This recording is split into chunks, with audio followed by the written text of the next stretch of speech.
하나님 말씀은 로마서 12장 6절 8절, 에베소서 4장 11절 12절, 베드로전서 4장 10절에서 11절 전반절 이렇게 읽겠습니다. 먼저 6절 말씀입니다. 로마서 12장 6절 한 절씩 읽겠습니다. 우리에게 주신 은혜대로 받은 은사가 각각 다르니 혹 예언이면 믿음의 분수대로, 혹 섬기는 일이면 섬기는 일로, 혹 가르치는 자면 가르치는 일로, 혹 위로하는 자면 위로하는 일로, 구제하는 자는 성실함으로, 다스리는 자는 부지런함으로, 긍휼을 베푸는 자는 즐거움으로 할 것이니라. 에베소서로 가겠습니다. 에베소서 4장 11절 읽어주시겠습니까? 시작. 그가 어떤 사람은 사도로, 어떤 사람은 선지자로, 어떤 사람은 복음 전하는 자로, 어떤 사람은 목사와 교사로 삼으셨으니 이는 성도를 온전케 하여 봉사의 일을 하게 하며 그리스도의 몸을 세우려 함이니라. 베드로전서 4장 10절에서 11절 전반절까지만 읽겠습니다. 각각 은사를 받은 대로 하나님의 여러 가지 은혜를 맡은 선한 청지기같이 서로 봉사하라. 만일 누가 말하려면 하나님의 말씀을 하는 것 같이 하고, 누가 봉사하려면 하나님이 공급하시는 힘으로 하는 것 같이 하라. 아멘. 자리에 착석하시겠습니다. 오늘은 제가 이 시대에 필요한 성령의 은사를 이렇게 정했습니다. 우리가 지난 3주 동안은 이 시대에 필요한 성령의 열매 1, 2, 3 이렇게 시리즈로 봤는데요. 말씀을 들었는데요. 배웠는데요. 오늘은 이 시대에 필요한 성령의 은사 첫 번째 시간입니다. 한국 교회가 한참 부흥할 때에 은사자들이 참 많았습니다. 또한 교회들마다 부흥회도 많이 하고 집회들도 많이 해서 그때는 성도들이 은혜를 갈급하는 마음이 있어가지고 기도도 많이 하고 집회도 많이 이렇게 내 교회 네 교회 이렇게 따질 것 없이 은혜를 받으려고 많이들 서로 오고 가곤 했습니다. 저도 오살리 기도원, 흰돌산 기도원 같은 그런 곳에 가서 기도도 하고 또 찬양을 좋아해서 온누리교회의 경배와 찬양 집회에 참석하곤 했습니다.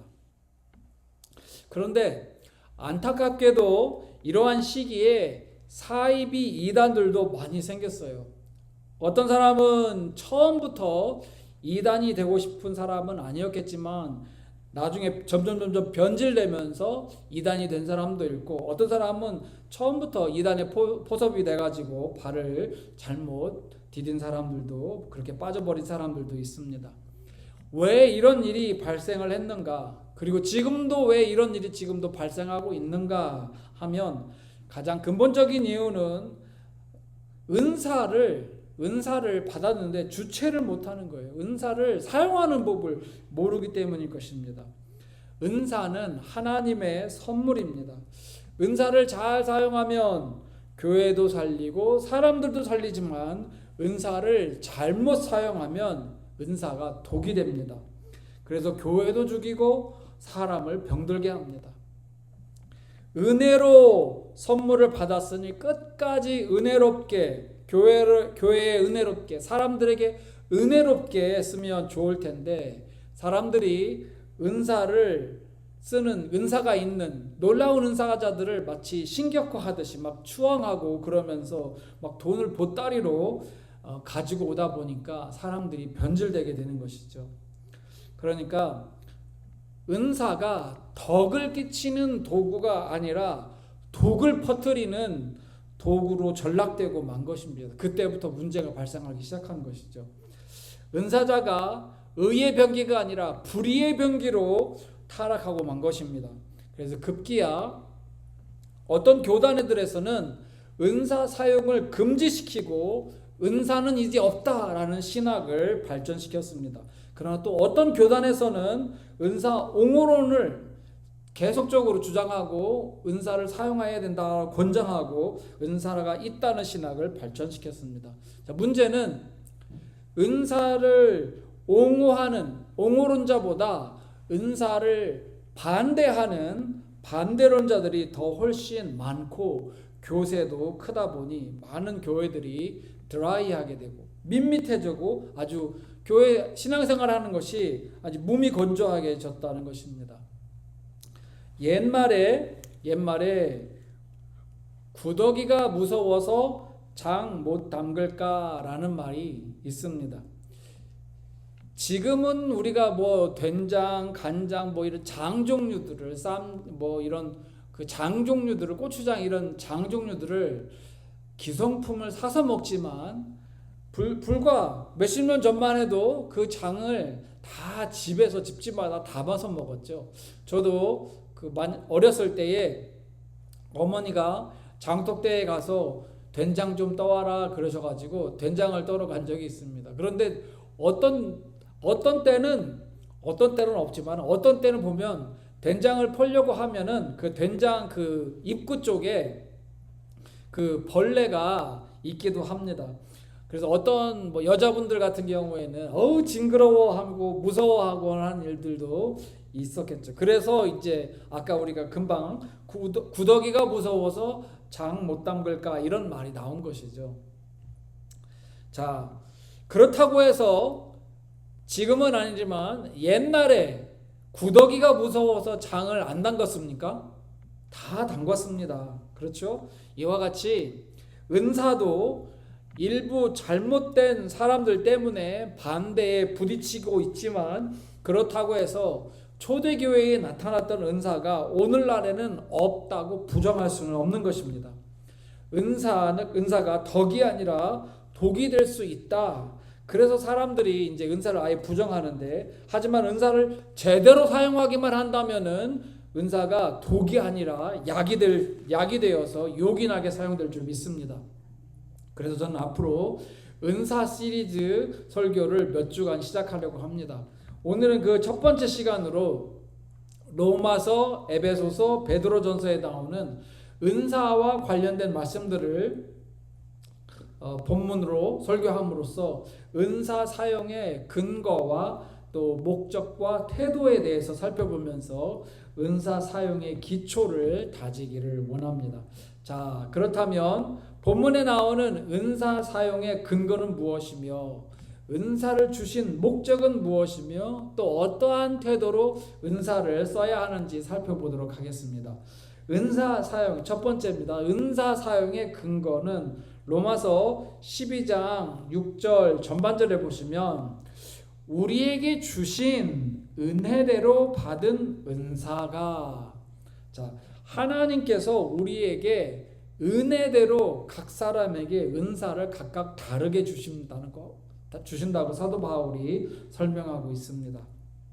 그래서 이제 그 6절 후반부에 보면은 예언이면 믿음의 분수들 하면서 이제 그 은사들을 지금 나열하고 있어요. 제가 대학 다닐 때 그리고 신대원 다닐 때 그때는 기도를 참 많이 했어요. 열심히 했어요. 기도 생활을 열심히 하다 보니까 하나님께서 제게 이제 영안도 열려주셔서 영 분별도 잘 하게 하시고 또 은사도 주셨습니다.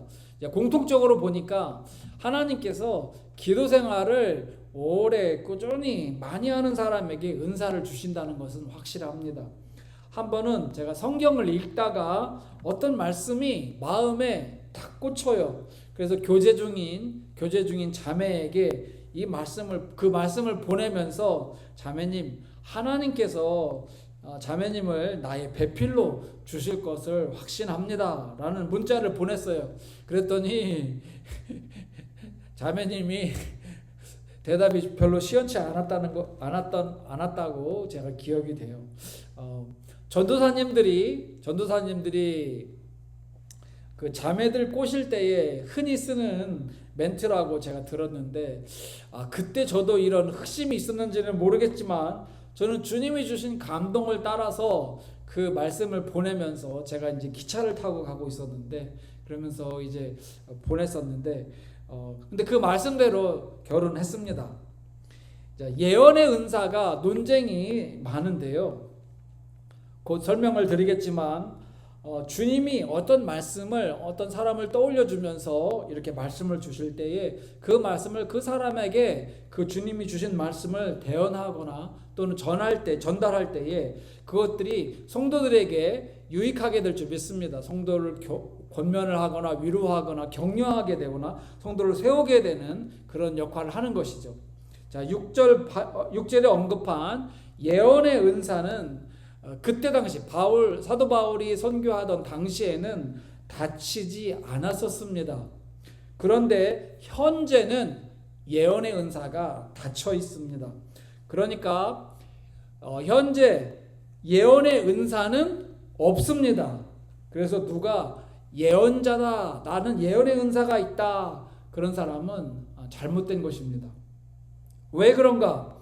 신약 성경 27권이 주후 4세기에 공인이 되었습니다. 주후 4세기에. 그러니까 4세기는 500년대, 아니 3세기, 주후 5세기에 400년대에 완성이 됩니다. 예를 들면 주후 1세기부터, 그러니까 이제 예수님이 돌아가시고 사도 바울이 이제 데살로니가전서, 갈라디아서, 그 다음에 목중서신서들을 이렇게 보내지 않습니까? 1세기부터. 그래서 그 1세기부터 바울 서신이 소아시아와 또 유대 지방과 또 유럽 지방과 북아프리카 지방에 퍼져가면서 계속 이제 교회들에서 회자되고 있었습니다.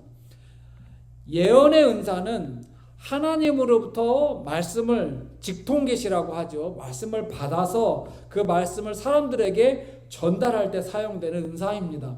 옛날에 선지자들이 하나님으로부터 음성을 듣고 그것을 전달하는 것처럼 말이죠.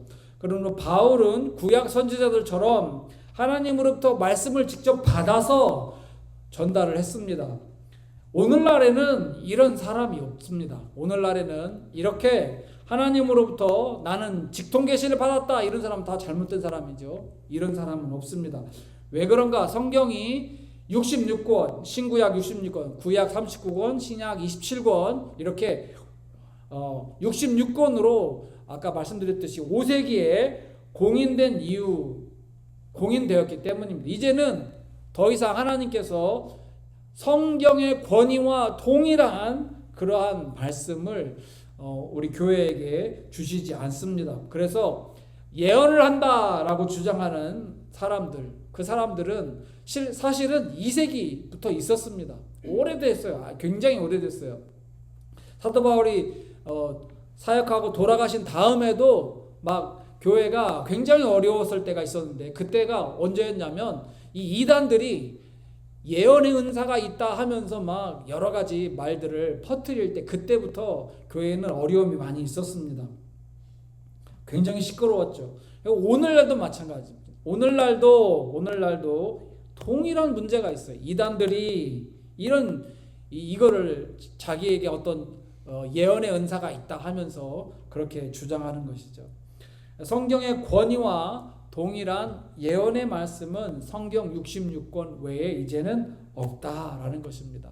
따라서 하나님이 성경 66권 안에 우리에게 필요한 모든 예언의 말씀을 주셨습니다. 더 이상 하나님의 직통계시 예언은 없습니다.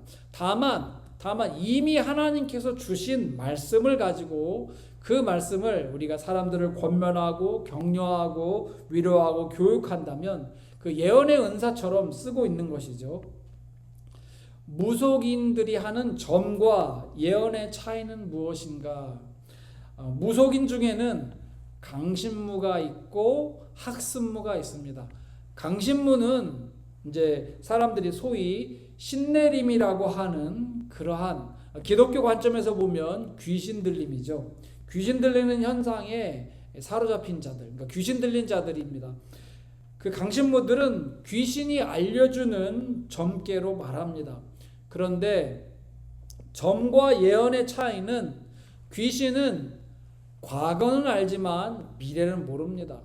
그래서 귀신은 과거의 일들을 통계적으로 해서 마치 예언하듯이 그 점괘를 내주는 것입니다. 그런데 그 점괘가 반드시 맞지는 않는 것입니다.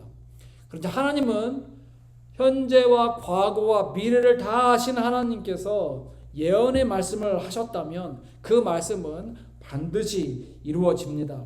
그것이 차이점이죠.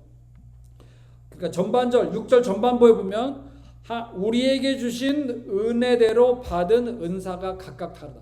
하나님은 우리에게 각각 다른 은사를 주셨습니다. 그러니까 바울은 성령님이 우리에게 은혜를 주시기 때문에 우리가 은혜를 사용하는 것이 옳습니다라고 은사를 사용하는 것을 권장하고 있죠.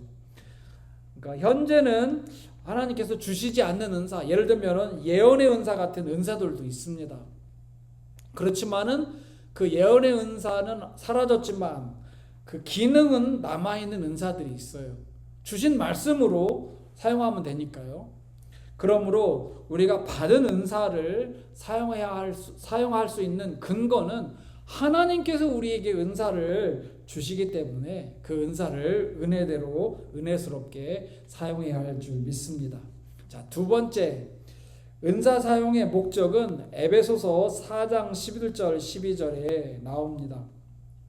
사용의 목적 12절 말씀을 다시 한번 보면 이는 성도를 온전하게 하여 봉사의 일을 하게 하며 그리스도의 몸을 세우려 하심이라.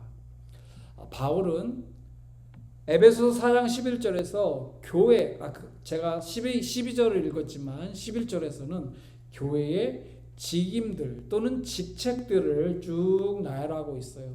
사도, 선지자, 전도자, 목사, 그리고 교사.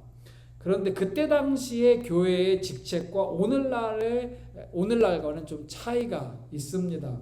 그때는 사도라는 직책도 있었고 예언자 또는 선지자라는 직책도 있었어요. 따지고 보면 사도라는 이 단어의 원 뜻은 그 아포스톨로스라고 하는데요. 보내심을 받은 자라는 뜻이에요. 보내심을 받은 자. 어디에 보내심을 받든지 하나님께서, 예수님께서 보내셔서 그 보내심을 받은 자가 사도인 것이죠. 예를 들면은 사도 바울과 같이 성령님이 그를 보내셔서 그래서 안디옥 교회에서 자꾸 선교 여행을 다니지 않았습니까? 그런데 사실 바울도 초대교회 안에서 특히 고린도 교회 안에서 그는 사도다 아니다 라는 이 논쟁이 아주 크게 일어났어요. 그래서 이제 사도 바울이 고린도전서에 보면 자기가 사도라는 것을 강력하게 항변을 하죠. 그만큼 이 사도라는 타이틀은 아무에게나 주어지는 것이 아니었습니다. 그렇다면 오늘날은 사도가 있을까요? 사도는 없습니다. 오늘날 누가 사도가 됩니까? 그런데 사도들과 같은 일, 옛날 사도들은 어떤 일을 했는가? 아까 제가 설명드렸듯이 오늘날로 치면은 선교사와 같은 일을 사도들이 했습니다.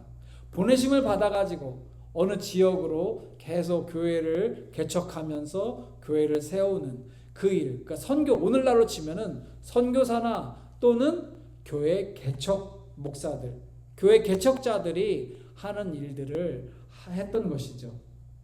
그런데 옛날에는 그분들을 사도다라고 불렀다는 것입니다. 자, 사도라는 직책과 선지자라는 직책은 옛날에는 있었지만 지금은 없습니다.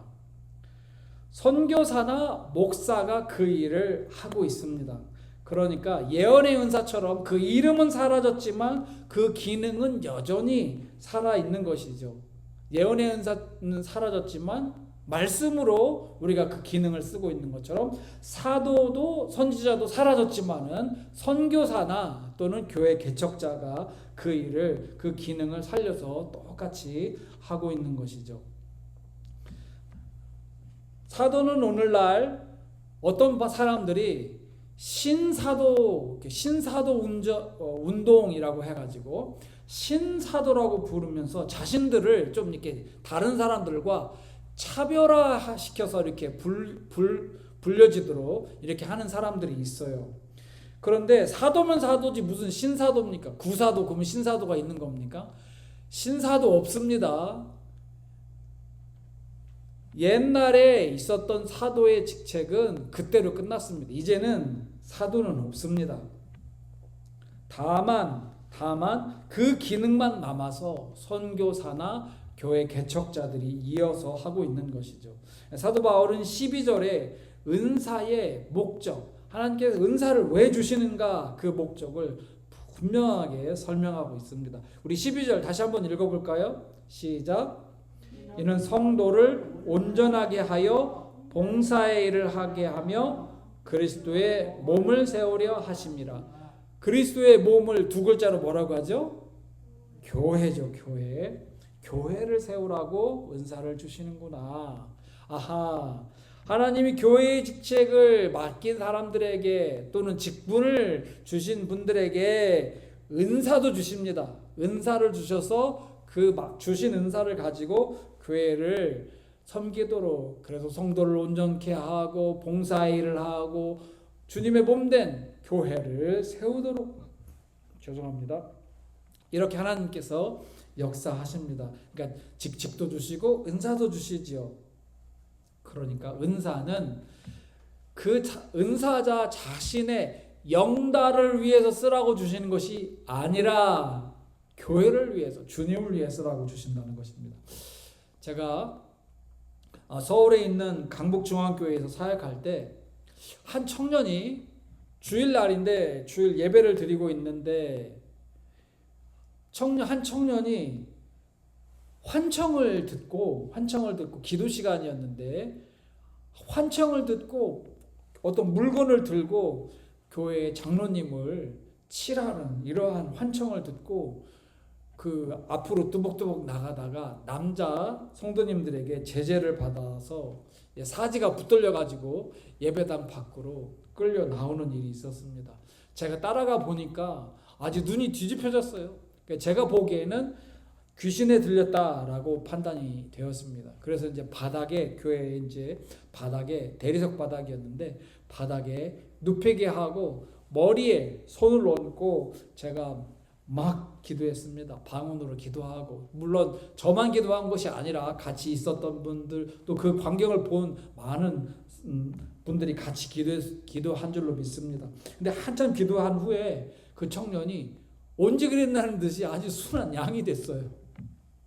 그러니까 12절 전반부에 보면 성도를 어떻게 해요? 온전하게 하여. 자, 은사로, 그러니까 성령님께서 우리 은사를 주시는데 첫째는 이렇게 은사들로 성도를 온전하게 한다. 그 목적이 있다. 그리고 그 다음에는 봉사의 일을 하게 하여 교회를, 주님의 그리스도의 몸을 세우게 하려 합니다. 교회를 세우게 하려고 이렇게 은사를 주신다라고 우리가 나와 있고 사도 바울이 분명하게 말씀하고 있습니다. 자, 그러므로 성령님께서 은사를 주시는 목적은 12절에 분명하게 나와 있습니다. 한마디로 교회를 세우라고. 자신이 명예를 얻고 유명해지고 돈 많이 벌고 이름 날리고 뭐 높은 자리에 뭐 이런 게 아니라 은사로 교회를 세우라는 목적으로 은사를 주신다는 것입니다. 자, 세 번째, 이제 마지막으로 은사 사용의 태도입니다.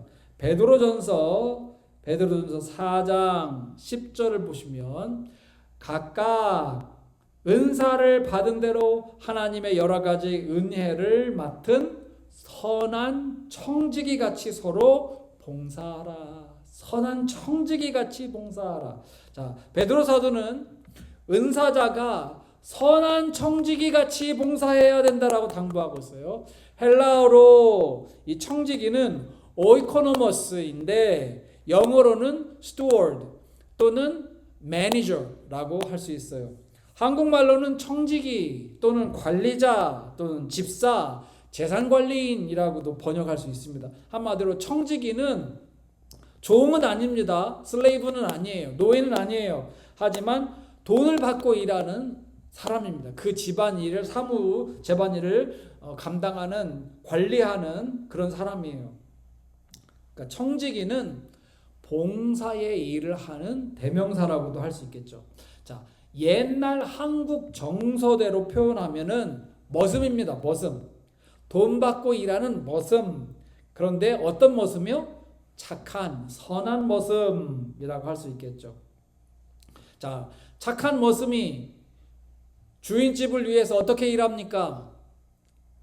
착한 머슴은 친절하고 싹싹하게 주인집의 필요들을 보고 봉사를 하게 되죠.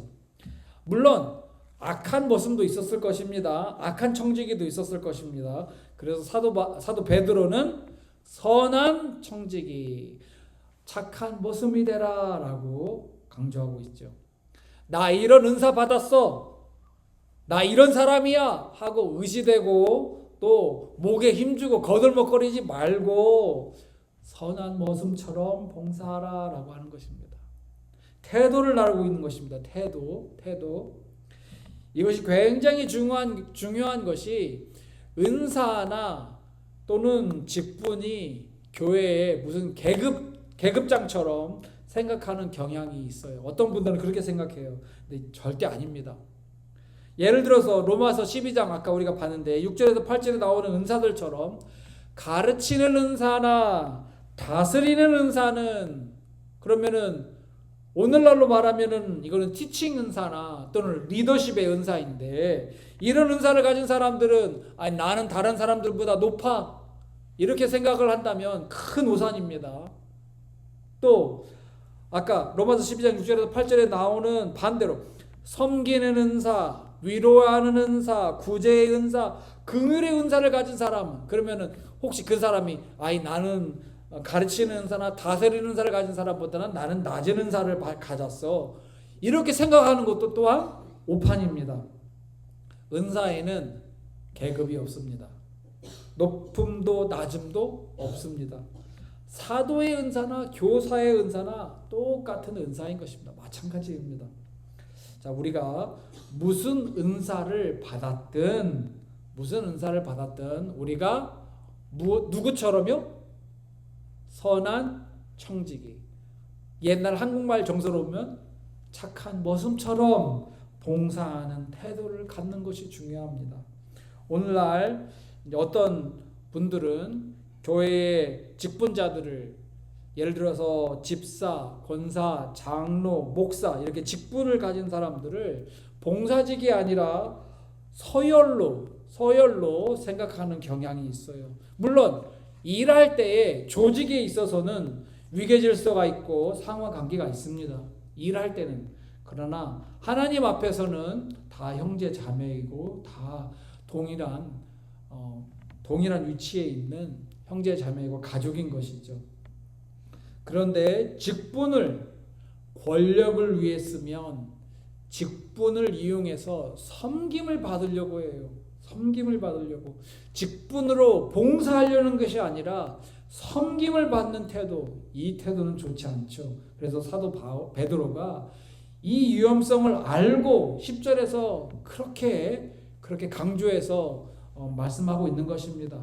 선한 청지기 같이 봉사하라. 자, 예수님이 평소에 하신 말씀과 똑같죠.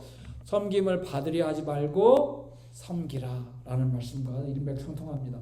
제가 청년 때에 신앙생활하던 교회에 늘 다른 형제, 자매, 성도님들을 섬기기를 좋아하는 분들이 있었어요.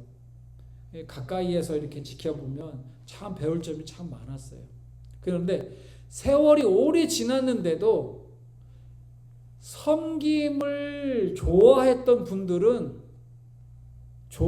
지금도 좋아하고 지금도 생각이 나고 연락을 주고받고 있는데 섬김 받기를 좋아했던 분들하고는 연락이 끊겼어요. 누가 이런 말을 해요? 착한 일을 하는 사람, 또는 선행을 한 사람은 쉽게 잊혀지지 않는다. 저희가 라디오를 듣다가 아내랑도 이런 얘기를 했는데요. 참 맞는 말 같아요. 누가 우리에게 친절이나 선행을 베푼 사람은요, 잘 안 잊어져요. 그래서 이제 이런 얘기 하다가 이제 아내가 이런 얘기를 해요. 임신했을 때, 입덧이 심했을 때 음식을 해준 분인 그렇게 고맙더라는 거예요. 지금도 그 사람이 이름이 또렷이 생각나고, 그러니까 그때는 잘 몰랐음에도 불구하고 잊혀지지 않는다는 거예요. 너무 고마워가지고.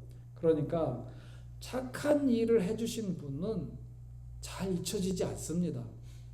자, 포인트는 태도입니다. 태도. 착한 일을 하든 또는 선한 청지기 같이 봉사를 하든 태도입니다. 다 태도. 똑같습니다. 섬기는 태도, 봉사하는 태도가 중요하다라는 것입니다. 그러므로 은사를 사용함에 있어서 착한 머슴처럼 봉사하는 태도가 중요하다는 말씀입니다. 자, 우리가 지금까지 은사를 사용함에 있어서 우리가 반드시 알아야 할 세 가지 사실에 대해서 살펴봤어요. 은사를 사용할 수 있는 근거는 무엇이냐? 근거는 하나님께서 은혜대로 각 사람에게 주시기 때문에 하나님께서 주시는데요. 그러니까 써야죠. 그렇지 않습니까? 자, 그 다음에 은사를 주신 목적은 그럼 무엇인가? 너 잘 먹고 잘 살아라 하고 은사를 주시는 거 아니다라고 했습니다. 무엇을 위해서? 교회를 세우라고. 그래서 은사를 주신다. 은사를 사용하는 태도에 대해서는 나 이런 은사가 있어? 나 함부로 보면 큰일 나, 큰 코 다친다, 이런 태도입니까? 아니면은 겸손한 선한 청지기, 착한 머슴처럼 봉사하는 태도. 어떤 것이 사도 베드로가 말하는 것이죠? 바로 후자죠. 후자.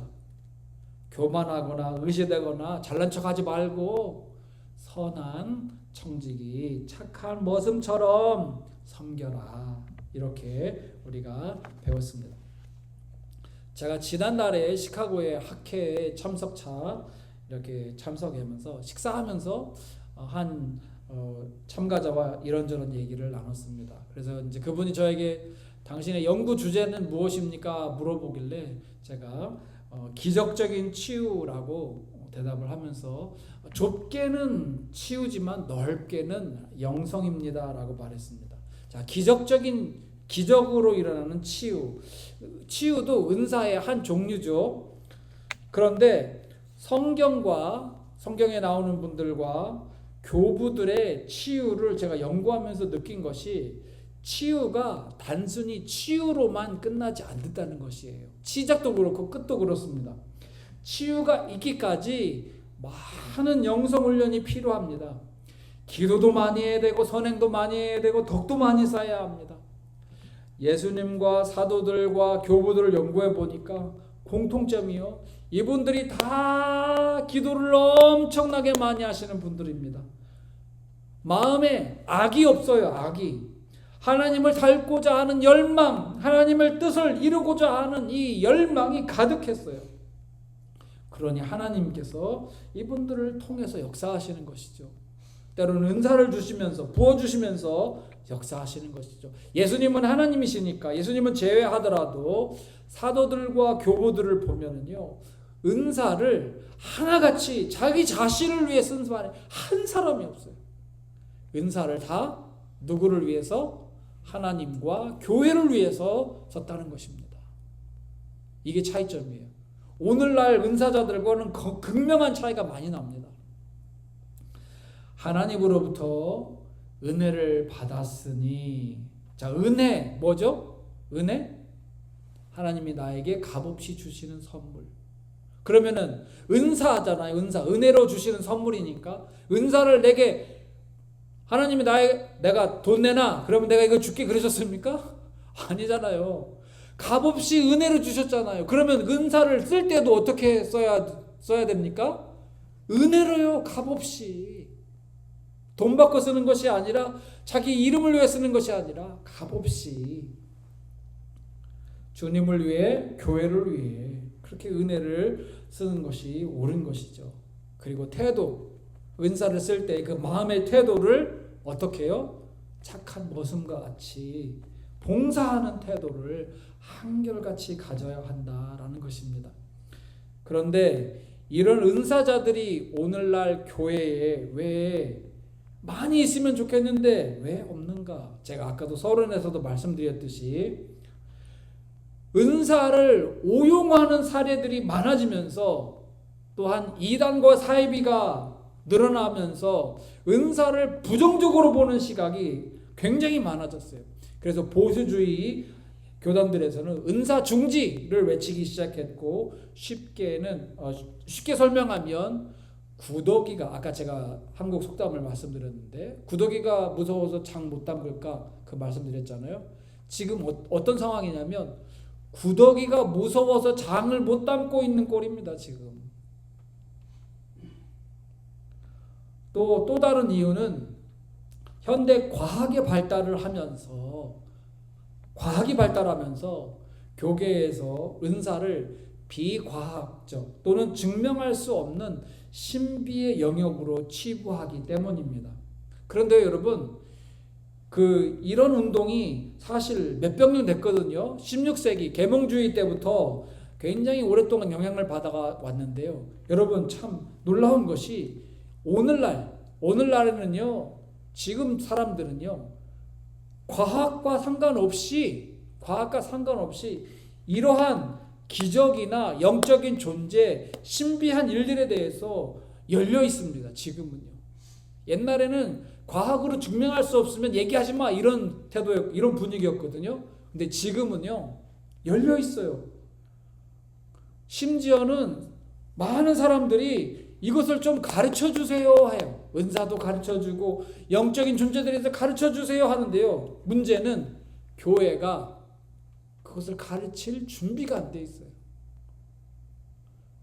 교회가 가르칠 준비가 안 돼 있어요. 지금 많은 사람들이 은사를 부정하고 영적 존재에 대해서 잘 모르니까요, 가르칠 준비가 안 돼 있어요. 그래서 제가 느끼기에는 이 시대에 이 성령의 은사를 제대로 이해하고 또 은사를 가지고 있는 이러한 사람들이 많이 필요하다라는 그러한 절실함이 느껴집니다. 그러므로 이러한 때에 여러분과 제가 하나님이 주신 이 은혜의 선물인 은사를 가지고 존귀하게 아름답게 쓰임받는 분들이 다 되시기를 우리 주 그리스도의 이름으로 간절히 축원합니다. 함께 기도하시겠습니다. 하나님 아버지, 감사와 찬양을 드립니다. 주님 살아계셔서 지금도 교회를 너무나 끔찍히 아끼시고 사랑하시는 줄 믿습니다. 주님, 오늘날 교회가 많은 교회들이 병들어 있습니다. 침체기에 있습니다. 주님, 몸이 건조한 교회들이 너무나 많습니다. 하나님, 이러한 때에 주님, 우리에게 성령의 열매와 성령의 은사들을 부어주셔서 주님, 불타는 교회, 성령의 불타는 교회 되게 하여 주시고, 주님, 하나님의 영광이 강력하게 나타나는 교회 되게 하여 주시옵소서. 하나님 아버지, 우리 성도님들 주님 모두에게 함께 하시고, 주님 기도하고 사모할 때 하나님 역사해 주시옵소서. 하나님은 주님 어린아이에게 위험한 칼을 쥐어주지 않는 것처럼 하나님 아버지, 하나님께서 감당할 만한 사람에게 은사를 부어주실 줄 믿습니다. 하나님, 우리가 열심히 기도하고 또 주님을 닮고자 주님의 뜻을 이루고자 하는 강력한 열망을 가지고 나아가면서 우리에게 충성의 열매를 허락하셔서 끝까지 변질되지 않게 주님 우리의 마음을 지켜주시고, 또 우리도 그러한 사람이 되어서 하나님 아버지, 하나님께서 주신 놀라운 은사들을 귀하고 아름답게 쓰는, 그리고 사용하는, 하나님의 영광과 교회를 위해서 아름답게 쓰는 그러한 분들 다 될 수 있기를 간절히 소망합니다. 주님 함께 하시고 우리를 변화시켜 주시고 인도하여 주시옵소서. 감사드렸고 사랑 많으신 예수님 이름으로 기도드립니다. 아멘.